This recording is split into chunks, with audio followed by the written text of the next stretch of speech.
आज हम आपसे जो डिस्कशन प्रेस कॉन्फ्रेंस में कर रहे हैं वो रोबोटिक सर्जरी के बारे में कर रहे हैं। तो रोबोटिक सर्जरी बेसिकली मैं ये नहीं कहूँगा ये नया कंसेप्ट है। रोबोटिक सर्जरी 99 में बेसिकली यूएस में आया था, उसके बाद 2003 से इंडिया में अवेलेबल है। बट ये रोबोटिक सर्जरी एक तरह से सेंट्रलाइज्ड है। सेंट्रलाइज मीन्स खाली बड़े शहरों में है। बड़े शहरों में मीन्स आप दिल्ली ले लो, बेंगलोर ले लो, अहमदाबाद ले लो। लोगों को आइडिया भी नहीं है रोबोटिक सर्जरी होती क्या है, कैसे करते हैं। तो लोगों के बारे में इनके बारे में मिथ है कि एक रोबोट सर्जरी करता है। बट रोबोटिक सर्जरी एक रोबोट से नहीं होती। रोबोटिक सर्जरी टोटल एक सर्जन के कंट्रोल में होती है।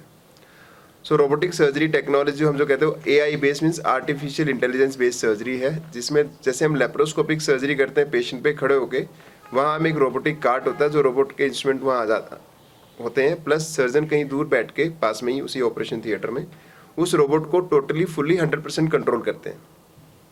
अब इसका एडवांटेज क्या है? एडवांटेज ये है कि भी आप जैसे आप हाथ से सर्जरी करते हो, आपके 2 हाथ हैं।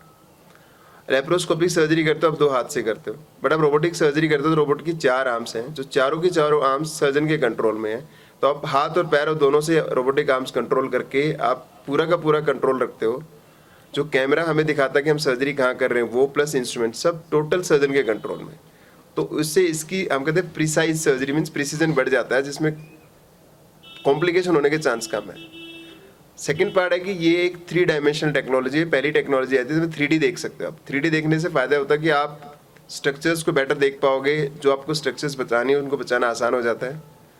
तीसरा है कि जो मैग्नीफाइड व्यू मीन्स आप जो आंखों से देखते हो उससे 10 गुना बड़ा दिखता है। उस 10 गुना बड़ा दिखने की वजह से भी ये सर्जरी फिर प्रिसाइज हो जाती है, ताकि आप मिनिमम कॉम्प्लिकेशन करो, ब्लीडिंग के चांस कम हो, जो एसेंशियल स्ट्रक्चर्स हैं उनको नुकसान कम से कम पहुंचे। तीसरा जो मेजर एडवांटेज है वो है रोबोट के इंस्ट्रूमेंट का, जिसको हम कहते हैं एंडोरिस्ट मीन्स इनकी आप किसी भी डिग्री में घुमा सकते हैं इनको।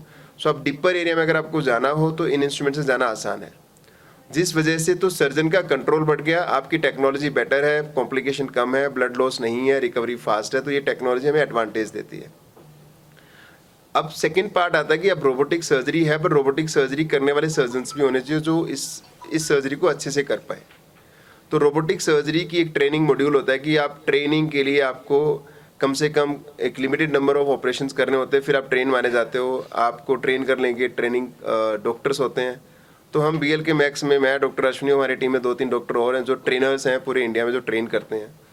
तो इसका फ़ायदा हमें क्या, हमने शुरू में इस सर्जरी को शुरू किया और धीरे धीरे हमने काफ़ी लोगों को, मोर देन 100 लोगों को हमने ट्रेन किया हुआ है इंडिया में। बट हर जगह रोबोट अवेलेबल नहीं है, जहाँ जहाँ अवेलेबल है हमने वहाँ उनको ट्रेन किया है।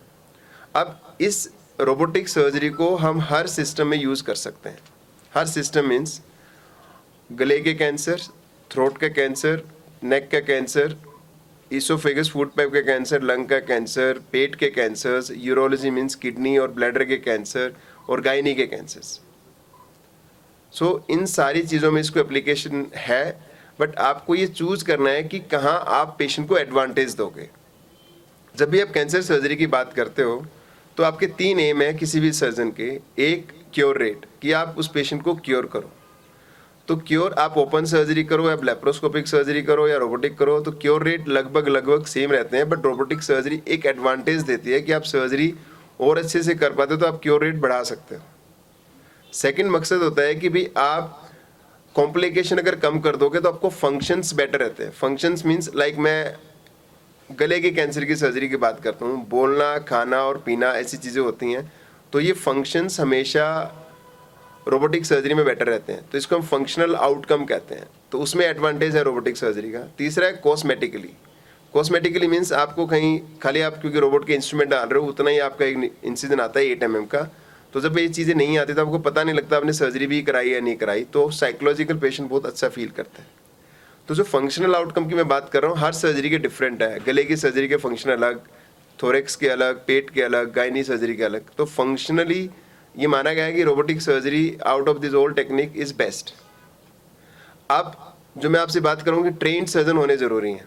अब हर चीज़ बहुत अच्छे से नहीं कर सकते। बहुत अच्छे से मीन्स कि भी मैं सारी सर्जरी में ट्रेन नहीं हो सकता। आपको एक टीम डिवाइड करनी पड़ती है कि भी ये पर्टिकुलर डॉक्टर इस सर्जरी का एक्सपर्ट है।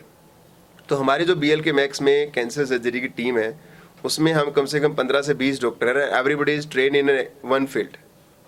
लाइक डॉक्टर अश्वनी है, अभी बात करेंगे आपसे, वो thorax, GI means food pipe, colon, rectum, in surgery और लंग सर्जरी के एक्सपर्ट हैं। तो आप डेली जो काम करते हो उसमें एक्सपर्ट हो जाते हो, तो जिस वजह से आप पेशेंट को कंट्रोल, मतलब आप अच्छी सर्जरी दे पाओगे, कॉम्प्लिकेशन कम होंगी और आपके क्योर होने के चांस बढ़ जाते हैं। तो ऐसी कोई टीम अगर होती है जो आपको डिफरेंट स्पेशलिटी को ट्रीट करती है और आपके पेशेंट्स को अच्छा आउटकम देती है, तो हम मानते हैं कि that is the best thing आप अपने पेशेंट को दे सकते हो। तो रोबोटिक सर्जरी की जो ये टेक्नोलॉजी है, ये अब आप देखोगे लास्ट 2 इयर्स में हर हॉस्पिटल रोबोट लेने की कोशिश कर रहा है, क्योंकि अब लोगों को समझ में आ गया इसके एडवांटेज हैं। आज से 10 साल पहले लोगों को समझ में नहीं आ रहा था। हमने शो शुरू किया था 2010-11 में, तो तब लोगों को लगता था कि why robot, but now everybody is talking about robotic surgery. ये मैं कैंसर की बात कर रहा हूँ, अब लोग जनरल सर्जरी में भी रोबोट को ले आए, लाइक कोई कोलिसिस्टिक मींस गोलब्लैडर निकालना है या गायनी की सिंपल हिस्टेक्टमी करनी है, क्योंकि आप उससे कॉम्प्लिकेशन कम कर रहे हो। सो ये टेक्नोलॉजी जो AI बेस्ड टेक्नोलॉजी है, 3D डायमेंशनल टेक्नोलॉजी है, उससे बहुत एडवांटेज मिल रही है आपको पेशेंट को बेटर क्योर रेट देने में और पेशेंट के फंक्शंस को बेटर रखने के लिए। चीज़ें हैं जो रोबोटिक सर्जरी में हम बेटर कर पाते हैं। जैसे कि एक चीज़ है कि एक सर्जरी को डेवलप करना एक चीज़ है, दूसरा उसको लोगों को ट्रेन करना वो भी एक बहुत ही इंपॉर्टेंट एस्पेक्ट है, क्योंकि आप हर जगह जाके ऑपरेट नहीं कर सकते और जिस हिसाब से हमारी पॉपुलेशन है वी नीड एक्सपर्ट्स। तो रोबोटिक सर्जरी में किसी दूसरे सर्जन को ट्रेन करना बहुत ही आसान है। This is also a good aspect of robotic surgery. दूसरा, ये जो हम ये बात कर रहे हैं कि क्या सर्वाइवल रेट बढ़ रहा है, क्या इसके कुछ हमारे पास एविडेंस है कि नहीं, तो अभी रिसेंटली कुछ स्टडीज़ निकल के आई हैं जिसमें ये बताया गया है कि रोबोटिक सर्जरी से ओवरऑल सर्वाइवल बढ़ता है, स्पेशली एंडोमेट्रियल कैंसर जो फीमेल कैंसर्स होते हैं, colorectal cancers and lung cancers. तो हमारे पास एविडेंस भी है कि हाँ ये सर्जरी हमें सर्वाइवल एडवांटेज दे रही है।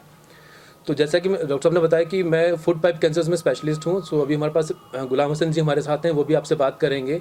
तो फूड पाइप एक ऐसा कैंसर है जिसमें हम बोलते हैं जिससे 3 फील्ड सर्जरी, आपको गले में, नेक में और पेट में 3 जगह एक साथ ऑपरेट करना पड़ता है इस ट्यूमर को पूरी तरह निकालने के लिए और एक नई फूड पाइप बना के गले में जोड़ने के लिए। तो अगर आप ये तीनों जगह में अगर आप चीरे के साथ या ओपन सर्जरी करते हैं तो रिकवरी बहुत स्लो होती है। आपको छाती में चीरा देना पड़ता है, रिब को काटना पड़ता है, पेट में चीरा देना पड़ता है और गले में चीरा देना पड़ता है। अभी हम जो ये सर्जरी कर रहे हैं टोटल रोबोटिक कर रहे हैं, हम कहीं पे भी कोई भी बड़ा चीरा नहीं देते हैं। छोटे छोटे की होल्स की मदद से छाती में, पेट में और गले में की होल से सर्जरी की जाती है और गले में छोटा सा निशान आता है जिससे हम ट्यूमर को भी बाहर निकालते हैं और नया जोड़ भी बनाते हैं। सो ओवरऑल रिकवरी बहुत ही फास्ट होती है और उसके रिजल्ट भी काफ़ी बेटर आते हैं। मुझे लगता था कि मैंने सबसे पहले रोबोट ये ऑपरेशन किया, क्योंकि उस वक़्त तो मेरे मिसेस तो ज़िंदा थे, आज नहीं है, खुदा मग़फ़िरत करे। उन्होंने नहीं माना, डॉक्टर साहब से कहा नहीं, ज़ख्म नहीं आना चाहिए, कुछ भी नहीं आना चाहिए। अच्छा, जब इन्होंने कहा कि फिर रोबोट से करेंगे, उन्होंने कहा हाँ जी वो वही है। तो मैंने जो देखा कि ये चीज़ जो है, जो ये होना चाहिए, मुझे लगता है कि हर एक जगह, यहाँ पर मुझे अफसोस है कि यहाँ श्रीनगर में, कश्मीर में ये चीज़ है ही नहीं, कहीं ना होने के बराबर।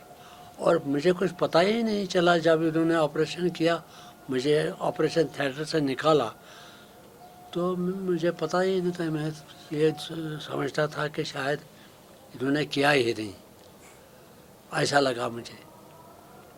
तो आहिस्ता आहिस्ता डॉक्टर साहब आ गए तो इन्होंने मुझे एक केला खिलाया, इसका मैं आज दूंगा 2 केले इसको। कहा कि देखेंगे हाँ कैसे हैं, क्या है। तो शुक्र है कि केला तो मैंने खाया ठीक तरह, डॉक्टर साहब का शुक्रिया भी किया और